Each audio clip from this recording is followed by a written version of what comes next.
Buenos días, hermanos. Oremos.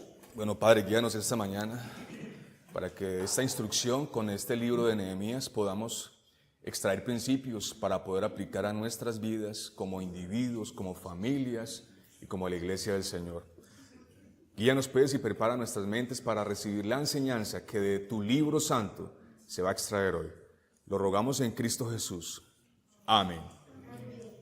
Bien, estamos en los libros que se llaman libros históricos. Es un grupo de 12 libros. Estamos ya en el penúltimo de esos libros. Hoy vamos a ver Nehemías. Dentro de 8 días, si Dios lo permite, Esther. Y este libro es vital en la historia de la redención. Este conjunto de libros, perdón. 12 libros históricos que nos relatan desde Josué, ¿no? Desde la conquista de la tierra prometida, desde el establecimiento de la nación en sus tribus allí en la tierra que Dios les prometió, hasta esta última parte que vamos a ver hoy, que ya es el retorno de la cautividad y el inicio del periodo que se conocerá como el periodo de silencio de 400 años. Vamos a ver hoy el libro de Nehemías. Yo le he puesto a este libro un título: La historia de la restauración. La historia de la restauración. Bueno, en el periodo histórico de la nación hebrea estamos asistiendo a estos últimos periodos del desarrollo histórico justo antes de empezar ese periodo de silencio. Y recuerden que ese periodo de silencio va a anteceder el advenimiento de nuestro Señor Jesucristo, la manifestación de nuestro Señor Jesucristo. Bueno, los acontecimientos de este libro de Nehemías que comenzaron en Esdras nos van a detallar el resurgir de la nación de Israel después de que esa nación fuera hecha dispersa y cautiva por el poder de los imperios, los asirios y los babilonios. Después de la cautividad babilónica, ustedes van a encontrar en este libro cómo está la ciudad de Jerusalén. Está bajo ruinas, está desierta, está sin murallas, bajo vergüenza, está bajo el oprobio, asolada, bajo escarnio, bajo burla. Bueno, finalmente el juicio de Dios por el pecado de la nación se ha llevado a cabo. Lo que Él dijo que iba a pasar, exactamente eso es lo que ha pasado. ¿Y cómo se ha manifestado este juicio? En destrucción, en cautividad. Pero como el plan de redención debe continuar, y es mediante la nación hebrea que este plan debe continuar, Dios va a guardar un remanente. La redención se va a efectuar a través de la nación del Mesías, que vendrá a través de la nación de Israel. Y un remanente, específicamente en el reino del sur, va a ser protegido y va a regresar a establecerse en la tierra donde fueron llevados cautivos. En esta época, entonces, los imperios se van sucediendo. Asiria, luego los babilonios, y ahora estamos en la época del dominio de los persas o de los medos persas. Y es en este periodo donde va a surgir este hombre llamado Nehemías. Nehemías es el hombre que encabeza el regreso del tercer grupo de exiliados. Ya vemos cómo con Zorobabel se inició el regreso, fue el primer grupo, luego vino Esdras y ahora estamos en el tercer grupo con nuestro protagonista de hoy, Nehemías. Bueno, poco a poco ese remanente de la tribu de Judá, porque las tribus del norte ya quedaron esparcidas, pero en la tribu de Judá, este remanente, ahora hay un hombre que se ha levantado para dirigir unos procesos. Ya se han dado 2 migraciones, ya se han iniciado algunos cambios. Con Esdras, por ejemplo, ustedes encuentran, como lo vimos ahora 8 días, la construcción del templo. Ya ha habido algunas reformas, pero el trabajo todavía sigue. Hay mucho que hacer, hay mucho escombro, como ahorita lo vamos a mirar, que hay que recoger. Bueno, la nación de Israel está siendo reconstruida en su identidad política, en su identidad espiritual, en su identidad social, y hace falta más reformas. Aquí está Nehemías para llevar a cabo, por la instrucción y la gracia del Señor, esas reformas. Miremos un versículo que creo que va a ser clave para que podamos introducirnos en nuestro libro hoy. Nehemías 2:17. Nehemías 2:17. Recuerden que el título de esta mañana se llama La historia de la restauración. Y dice este pasaje: les dije, pues, vosotros veis el mal en que estamos, que Jerusalén está desierta y sus puertas consumidas por el fuego. Venid y edifiquemos el muro de Jerusalén y no estemos más en oprobio. Bueno, para poder entender lo que significa esta declaración de Nehemías hay que ir al contexto y mirar qué significa la muralla para una ciudad de esta época. Era muy importante, era símbolo de unidad nacional, bueno, era protección contra las acechanzas, los ataques de los enemigos, generaba seguridad dentro del pueblo. Por esta razón, entonces, las ciudades en aquella época se esmeraban, se esforzaban por elaborar murallas sólidas, murallas que protegieran la ciudad. Sin ellos, el pueblo o la ciudad estaba como estaba Jerusalén en este momento, antes de que llegue Nehemías, en oprobio, es decir, en vergüenza, bajo deshonra, objeto de escarnio, objeto de burlas y afrentas.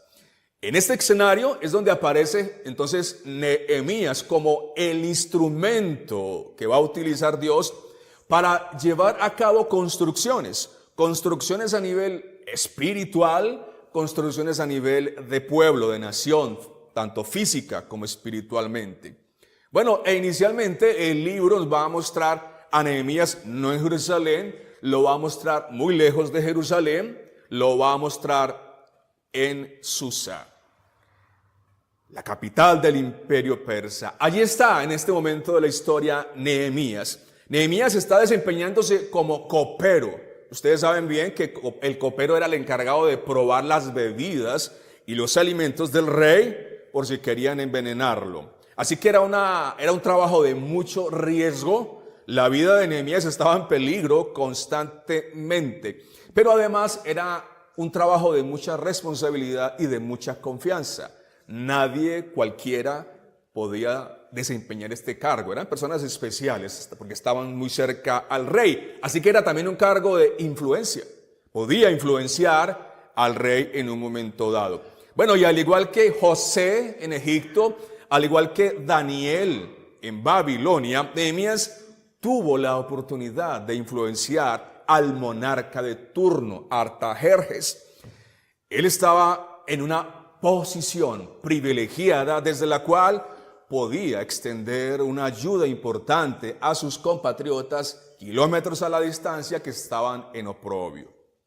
Dice el relato bíblico que entonces llegaron allí al lugar donde estaba este hombre unos visitantes que venían de Jerusalén.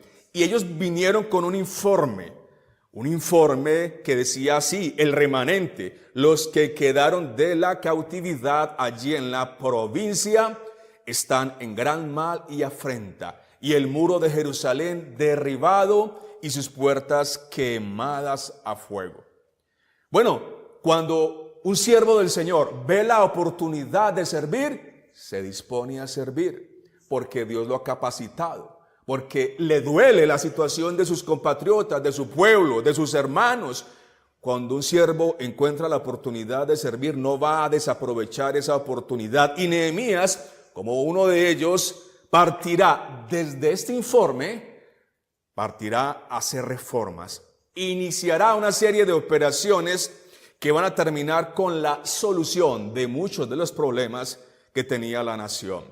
Nehemías está viviendo al lado del rey. Él está cómodo.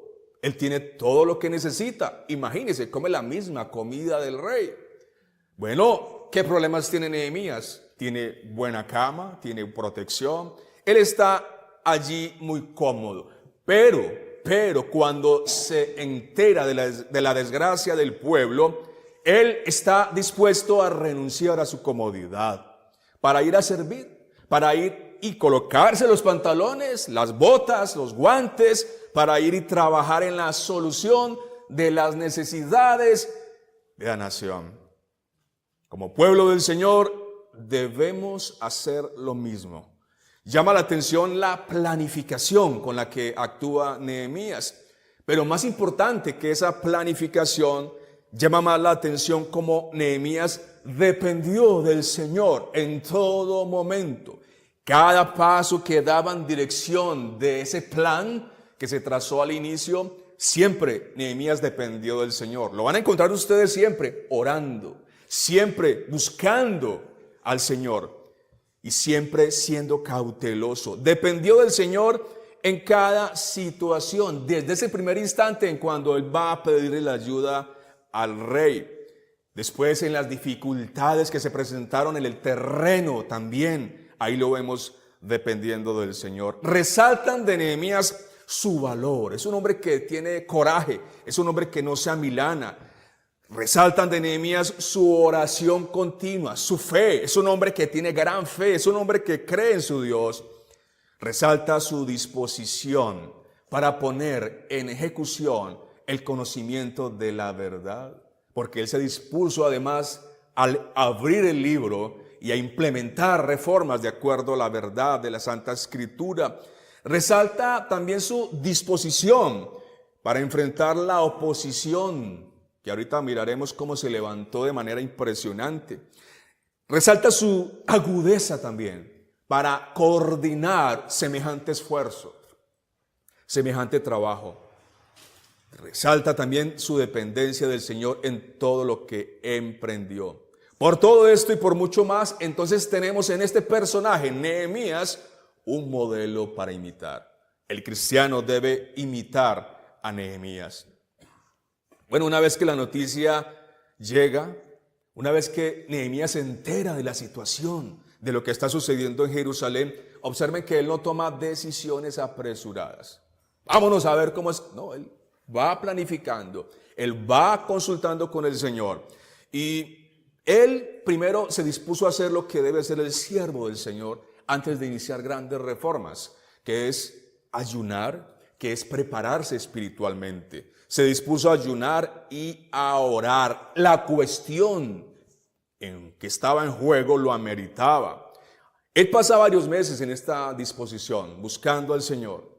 Ahí llora, él se entristece. Bueno, él va ante el trono de la gracia en reconocimiento del pecado suyo, de la nación, también a hablar acerca de la promesa, del perdón de Dios si el pueblo se humillara.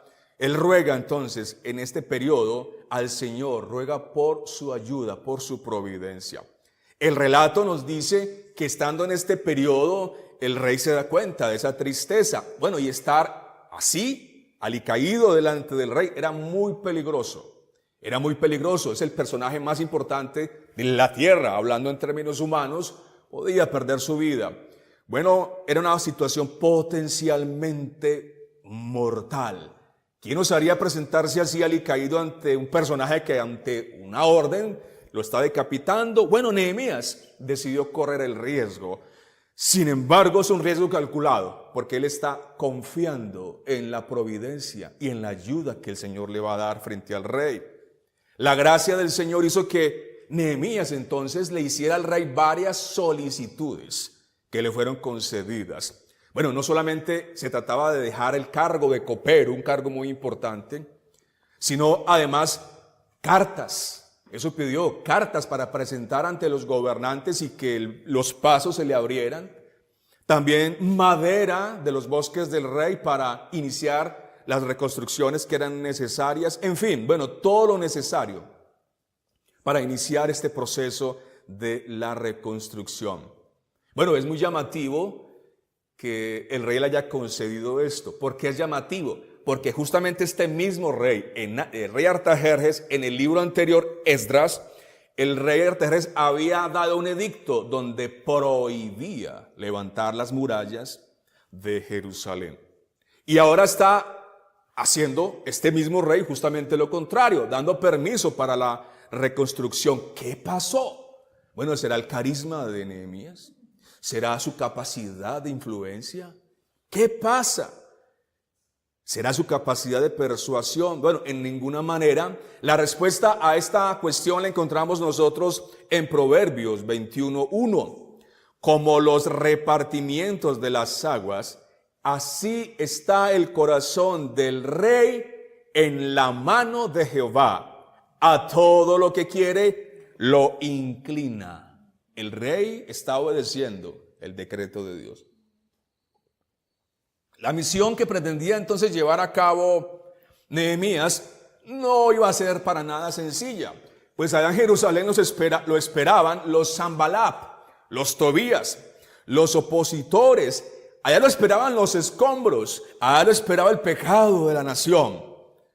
Pero así como Nehemías no se amilanó ante la presencia del rey de Tarjerjes, tampoco lo haría cuando le tocara enfrentar los desafíos que le esperaban. La razón, él confiaba en su Dios. Él confiaba en la providencia y en el poder del Señor.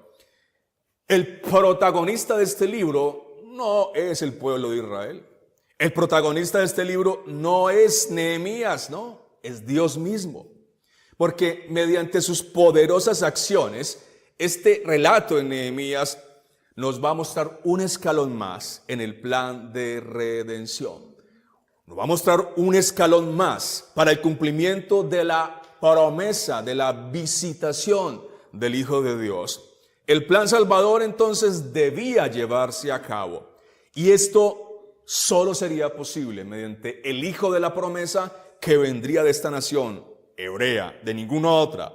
Así que la mano de Dios está obrando, está operando su providencia en todo el desarrollo histórico de este libro y de todo lo que hemos visto en el plan de redención, por supuesto. Y allí está Dios guardando un remanente y ahora sacando a uno de sus siervos, a uno de sus instrumentos, Nehemías, para que se desplace a seguir la reconstrucción, a seguir la reforma que la nación necesita. El relato nos dice que después de 3 meses, tiempo que duraba el viaje entre Susa y Jerusalén, finalmente Nehemías llega al lugar donde se va a iniciar otro capítulo de la historia de la nación. Lo primero que Nehemías hace cuando llega al terreno es reconocer el terreno. Y esto entonces es lo que hace todo planificador antes de iniciar acciones. ¿Qué hace Nehemías? Bueno, va a confirmar personalmente las noticias que recibiera meses atrás, el informe que le llevaron los visitantes. Se nota entonces en el accionar de Nehemías su no apresuramiento. Ya hemos tenido experiencias amargas cuando nos hemos apresurado, cada uno de nosotros, también como iglesia. Se da entonces la oportunidad para dar a conocer las intenciones de su viaje al pueblo de Dios. Miren lo que dice Nehemías 2:17. Les dije, pues, vosotros veis el mal en que estamos, que Jerusalén está desierta y sus puertas consumidas por el fuego. Venid y edifiquemos el muro de Jerusalén y no estemos más en oprobio. Y miren lo que dice el 2:18. Entonces les declaré cómo la mano de mi Dios había sido buena sobre mí y asimismo las palabras que el rey me había dicho. Y dijeron, levantémonos y edifiquémonos. Así esforzaron sus manos para bien. Cuando la verdad del evangelio llega al corazón de los hombres, la actitud consecuente es lo que estamos viendo justamente aquí. Las manos se esfuerzan para el bien de la familia, de la iglesia, de la propia alma. Una edificación se inicia cuando el Espíritu de Cristo convence al pecador de iniciar reformas espirituales. Los muros de la doctrina, conforme a la piedad que deben ser construidos y de lo que les hablaba el miércoles, son levantados cada vez que la visitación de Dios, mediante los mensajeros que Él envía, se acerca a nuestros contornos. Y la llegada de Nehemías fue ese motor que inició ese proceso. Fue ese motor que Dios utilizó para despertar a los desesperados israelitas. Levantarse y edificar fue la respuesta al movimiento que ya se había iniciado en el corazón del propio Nehemías.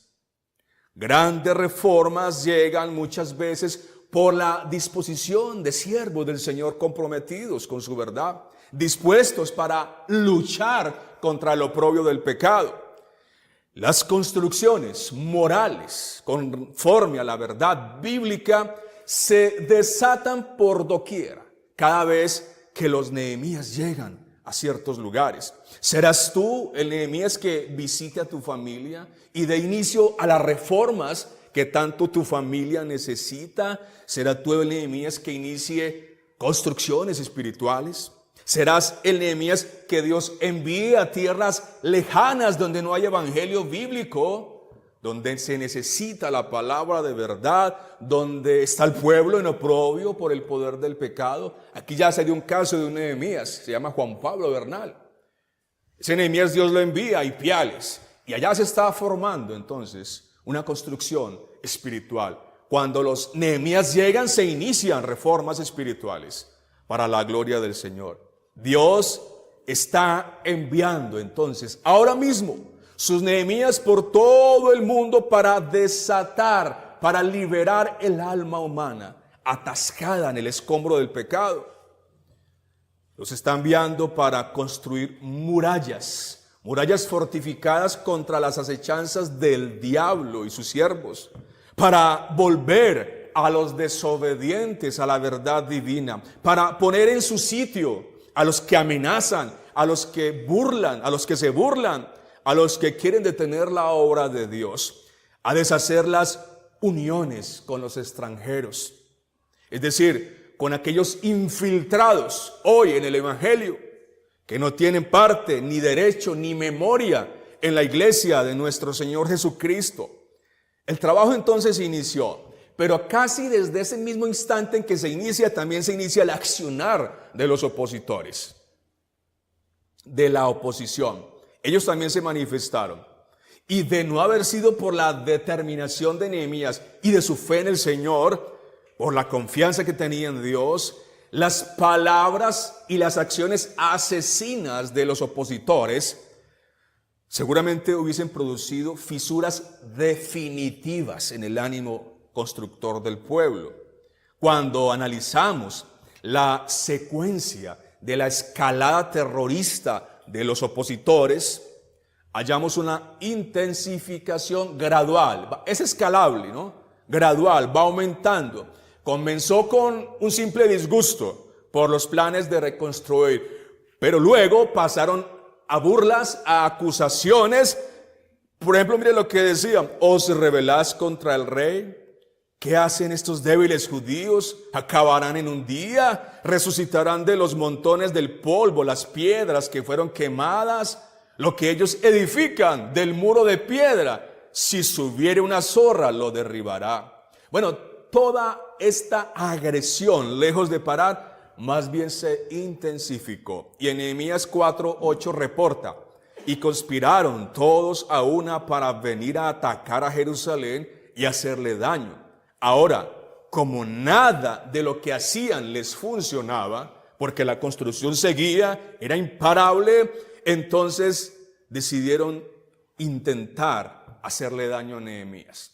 Bueno, si destruimos el líder, posiblemente la construcción se vea paralizada. Vamos a atacar al líder entonces, y se concentraron en Nehemías. Intentaron desacreditarlo, intentaron asesinarlo, infundirle miedo, pero se estrellaron contra una muralla infranqueable que estaba en este personaje. Finalmente se reporta en Nehemías 6, 15 al 16, fue terminado pues el muro el 25 del mes de Elul, en 52 días, todo un récord. Y cuando lo oyeron todos nuestros enemigos, temieron todas las naciones que estaban alrededor de nosotros y se sintieron humillados y conocieron que por nuestro Dios había sido hecha esta obra. Bueno, ver los frutos del esfuerzo, del trabajo, es gratificante. En esos momentos es cuando nosotros le damos la gloria a Dios. Hemos terminado la construcción que el Señor nos colocó en el corazón. Gloria a Dios porque Él nos ha traído hasta aquí. Lo que empezó con un informe de la grave situación de Jerusalén termina con un pueblo que comienza a levantarse de las cenizas. Dios usa entonces la influencia de los siervos que le creen, de aquellos que bajo el temor de Dios, que bajo la obediencia de la verdad, la diligencia, la buena administración, se disponen para iniciar procesos de cambio en los lugares donde estos cambios se necesitan. En la historia de la redención, vemos cómo Dios escoge hombres para iniciar ciertos procesos. Moisés, por ejemplo, fue elegido para libertar a su pueblo de Egipto. Elías, Eliseo, profetas que iniciaron reformas espirituales. Nehemías levantó las murallas de Jerusalén e inició transformaciones espirituales, políticas, sociales. Pablo, reformas en el mundo de los gentiles cuando llevó el evangelio transformador de la gracia de Dios. Lutero, Calvino, personajes claves en esas reformas del siglo XV, XVI. Y así, en cada época de la historia, Dios ha comisionado individuos con dones, con capacidades para encabezar, para dirigir, liderar procesos que Él ha querido desarrollar en su sola potestad. La capacidad de influencia de estos personajes y sobre todo su conocimiento, su fe, conforme a la santidad en el contexto de una vida piadosa, ha sido usado y seguirá siendo usado por el Espíritu Santo para afectar a las masas. Familias enteras han visto cómo la renovación espiritual iniciada en la vida de un solo individuo ha terminado por afectar a toda la familia, a todo el entorno. En este sentido, entonces, los verdaderos líderes espirituales son los que extienden su influencia en su entorno y muchas veces más allá del entorno. Son los que Dios usa para iniciar reformas en conocimiento y en práctica. Son los instrumentos como Josías y todos los que hemos visto en el desarrollo histórico de la nación, que Dios los usa para arrastrar las masas hacia el camino del bien. La importancia entonces de estos siervos se nota sobre todo cuando estos siervos están ausentes. Recordarán ustedes en la historia de Nehemías que después de terminar el muro, Nehemías regresa temporalmente, regresa a donde el rey Artajerjes. Y cuando él sale, inmediatamente usted ya comienza a ver los efectos. Por eso digo, la importancia de estos siervos se notan en su ausencia. En el pasaje que nos ocupa, o en el libro que nos ocupa, cuando Nehemías regresa otra vez, donde Artajerjes, algunos se comenzaron a desviar de los principios establecidos. Y una señal de eso fue que le permitieron a un impío que se apostara a vivir en el templo. Fue una acción que nunca hubiera pasado si Nehemías hubiera estado allí. Nos preguntamos entonces, ¿qué pasó con la vida del pueblo de Dios después de los puritanos? ¿Qué pasó? Muchas veces sucede lo que dice Jueces 2:10. Y toda aquella generación también fue reunida a sus padres, y se levantó después de ellos otra generación que no conocía a Jehová, ni la obra que Él había hecho por Israel. Como pueblo de Dios, como solo su gracia, que estamos construyendo, que estamos levantando muros, es vital, es fundamental el trabajo que vamos a hacer en las generaciones que aquí están y que están representadas por estos niños, por estos jóvenes, porque ellos van a continuar ese legado. Porque si no los preparamos bien, con ejemplos de nuestra vida práctica, con el testimonio de la verdad en ejercicio, en acción, bueno, vamos a tener problemas cuando ya nosotros los viejitos nos vayamos. Nosotros los de 50 años ya vamos a irnos, quedan los de 7, los de 8, los de 10, los de 15, los de 20. Ellos van a seguir construyendo. Necesitamos prepararles para que puedan enfrentar a los Sanballat y a los Tobías, que seguramente se van a manifestar también cuando ellos estén en ejercicio del ministerio. Preparemos entonces reformadores. Estamos reformando, pero no descuidemos esta generación que también tiene que reformar después de nosotros. Si queremos construir bien, entonces debemos asegurarnos en todo lo posible que los que estarán después de nosotros van a seguir este legado, van a seguir este trabajo, que van a continuar edificando sobre los fundamentos correctos. Y en esto entonces tiene que sentirse una sana preocupación en nuestra iglesia. Cuando Nehemías regresó a Jerusalén, él hace lo siguiente: él arroja los muebles, los enseres de este impío que se había apostado en el templo. Los muebles de la casa de Tobías las echó fuera de la cámara del templo. Limpió e hizo volver allí los utensilios de la casa de Dios, las ofrendas y el incienso. Necesitamos entonces formar como iglesia siervos determinados, decisivos, que no titubeen a la hora de limpiar la casa del mugre, de la mundanalidad o de la influencia de los perversos Tobías o de los perversos Sanbalat, de la influencia maligna de los falsos cristianos. En eso no puede haber debilidad de los siervos del Señor, porque lo que está en juego es el alma, es la iglesia del Señor, es el honor de Cristo. Limpiarlos también de todo aquello que no corresponda a la doctrina conforme a la piedad. Si Nehemías hubiera reconstruido los muros y sale y se va, chao, bueno, aquí ya terminé, levanté las murallas, ahí los dejo, ahí nos vemos, y les vaya bien. Bueno, esto hubiera sido como incompleto, ¿verdad? La nación necesitaba muros físicos, pero también necesitaba muros espirituales. Y también en esto Nehemías no fue ajeno, él también se responsabilizó de estas acciones. Un ejemplo, por ejemplo, se da en una calamidad social que se estaba presentando. Algunas propiedades habían sido vendidas, empeñadas. Los propios ciudadanos israelitas, los demás dineros estaban usurpando y explotando a los otros israelitas. Había ruina y había hambre en este sentido por eso. Y aquí nuevamente Nehemías interviene con sabiduría para resolver una situación que era calamitosa para muchos. Es ahí cuando viene Nehemías 5, 11 al 12. Os ruego que les devolváis hoy sus tierras, sus viñas, sus olivares y sus casas, y la centésima parte del dinero, del grano, del vino y del aceite que demandáis de ellos como interés.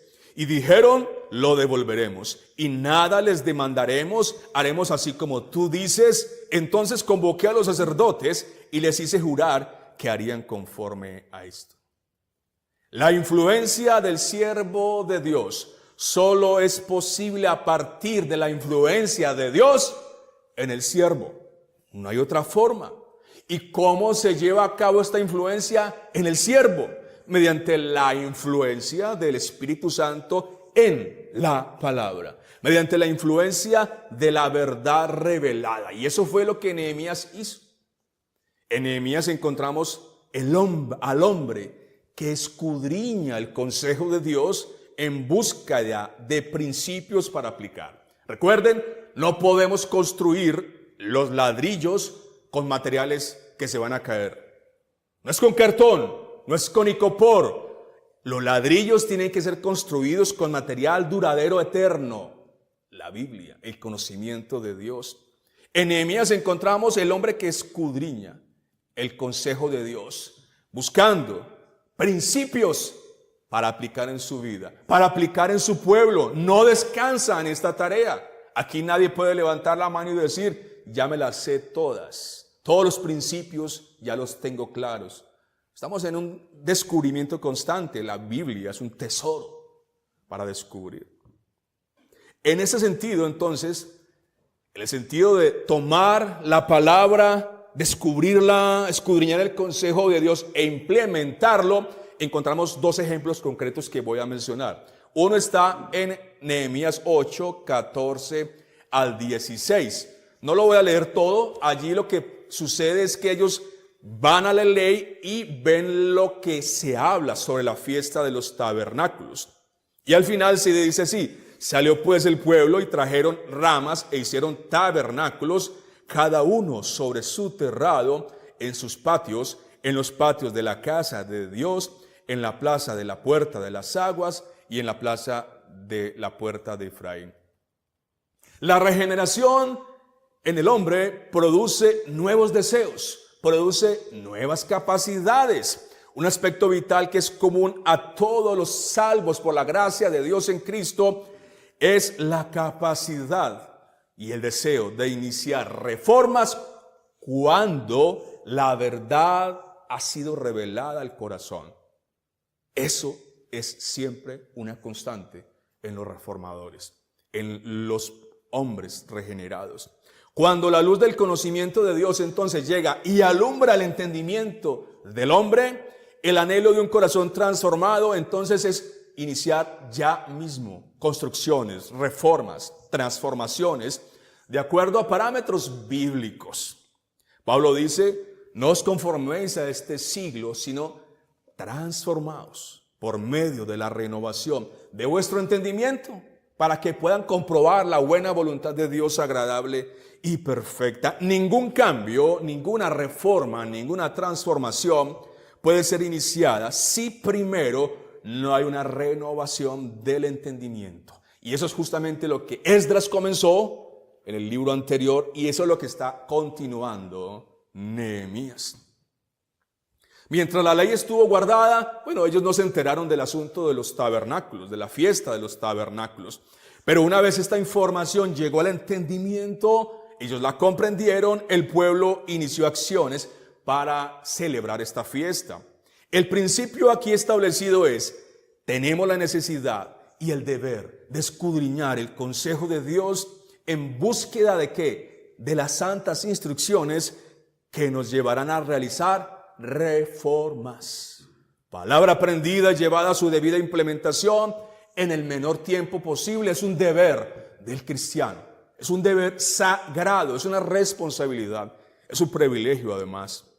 El temor a Dios se va a comprobar cuando nosotros estamos ejecutando la santa instrucción, sin demoras, sin pretextos, sin excusas, poniendo empeño y corazón en el asunto.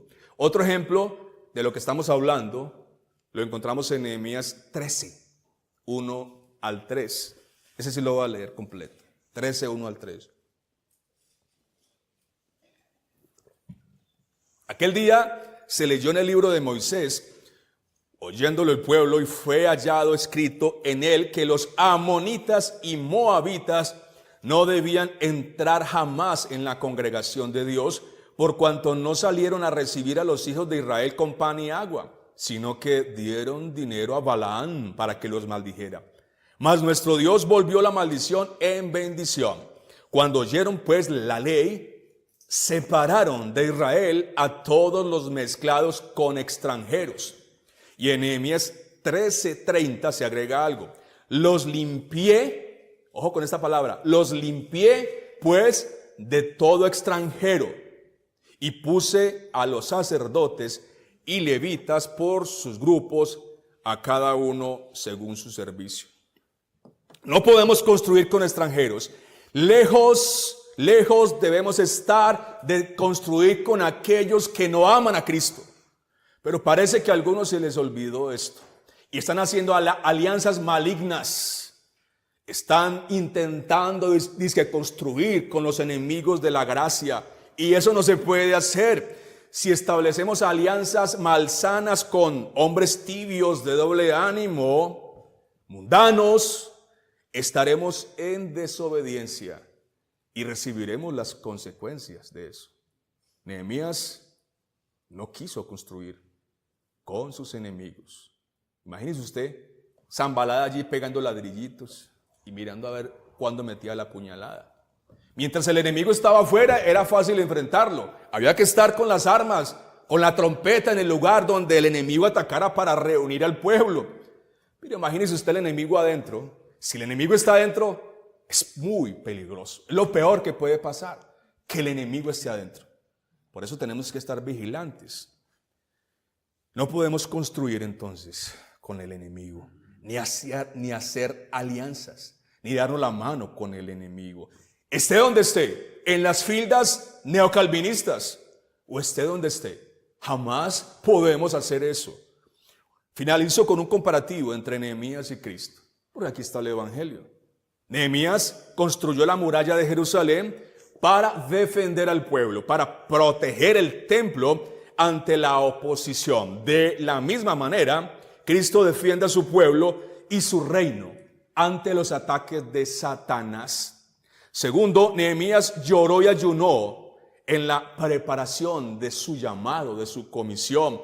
Y eso es exactamente lo que hizo nuestro Señor Jesucristo cuando empezó su ministerio. Apartó 40 días para ayunar, para orar.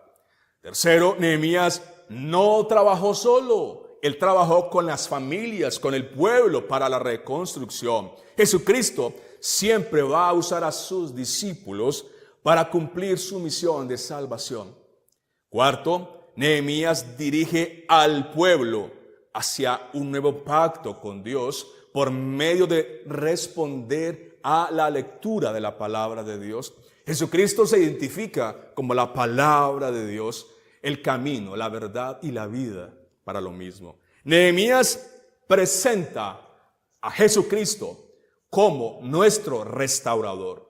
Oremos. Bueno, Señor, te damos gracias por la palabra. Nehemías ha hablado. Nehemías nos ha dado instrucciones hoy para nuestra vida. Desde Nehemías tú nos has dado clara instrucción. Ayúdanos pues a meditar en estas cosas y a implementarlas. Ayúdanos a confiar en que lo que Nehemías nos ha enseñado hoy es tu palabra ciertísima, veraz, que nuestra alma necesita para poder construir, para poder edificar tal y como tú nos has llamado. Señor, ruego para que levantes Nehemías en solo su gracia, para que levantes Nehemías en toda ciudad, en todo el planeta, para la reconstrucción antes de tu segundo advenimiento. Señor, que estos hombres de valor, sin temor, estos hombres de oración, estos hombres que velan, estos hombres que planifican, estos hombres que son esforzados, que se incomodan, sean levantados por tu gracia en estos días, en estos tiempos, para que siga siendo construido el edificio que está siendo construido. Ya el fundamento ha sido puesto. Ahora las piedras vivas, que es el pueblo de Dios, está siendo agregado para que este edificio sean agregados más pisos. Agrega pues, Señor, conforme a tu verdad y a tu voluntad, y ayúdanos a ser como Nehemías, esforzados, valientes, sin temor, que son sabios al enfrentar a la oposición. No vemos a Nehemías yendo, por ejemplo, a darse en batalla con los opositores. Vamos a lanzarle flechas a los Sanballat. No, ellos están allí construyendo en su tarea, están listos y para defenderse, pero no están asumiendo iniciativas de guerra. Señor, ayúdanos a construir como Nehemías, con los principios que Nehemías utilizó para construir, los que tú mismo le diste. Danos esos principios a este pueblo, solo su gracia, para construir en verdad, en fe, en confianza, para que tú seas exaltado. Lo rogamos en Cristo Jesús. Amén.